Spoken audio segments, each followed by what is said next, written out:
Hey guys, welcome to my video.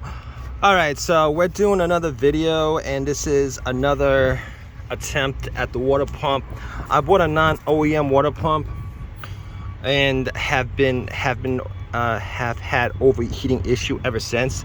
I don't know what the exact problem is, but I did change up the thermostat. That didn't help any, so I assumed I bought an OEM Toyota ASIN water pump for this job, and at this point I'm pretty much swapping out parts at this point because nothing changed. Originally what I had was an issue, a code for the water pump. Didn't have an overheating issue, just a code for the water pump, and I thought if I put in the water pump I should be good on it. I put in the water pump and it was good for a day, and then after that I kept on having overheating issues, which is a pain in the butt. But we're gonna swap out for the original and see if it actually does change anything at all. Hopefully it does, and we won't have to have this issue again. But if you guys are doing this job, I want to tell you guys how to do a real easy job of this. What you guys can do is you guys can get these clamps. Got these from Harbor Freight, but I'm going to put a link on it if you guys want to get them from like Amazon. Normally what you have to do is you have to drain out the coolant system, and I really don't want to get in the car to drain out the coolant system. Thinking about it, I probably would not have done it because maybe I didn't, what's the word for it, I didn't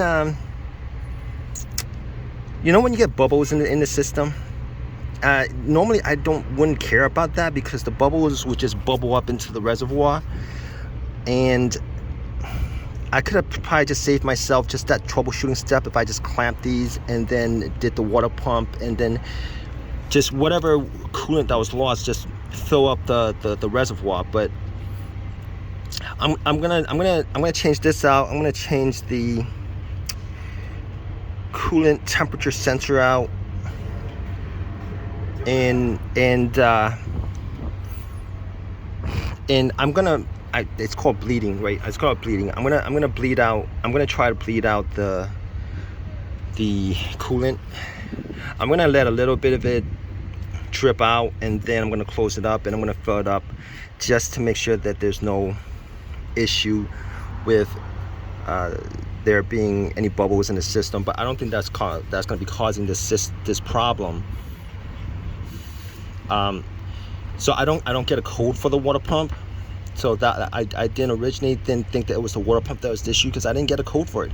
Normally with this issue you would get a code for it, but I did not get a code for it. So whatever is whatever, we're gonna do this job right now, changing it out.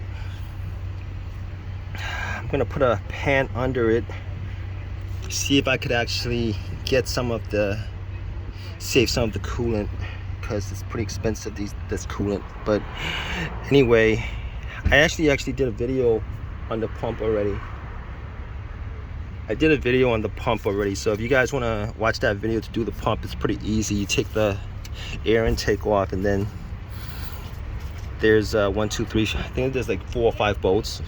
But the thing about it is, if you're changing this out, just be careful with rounding out the bolts, because you're probably gonna be changing out over 160,000 miles, something like that, and these bolts are gonna be like tight. So just want to put that out there and see how this works out. Hopefully it changes my issue. But all right guys,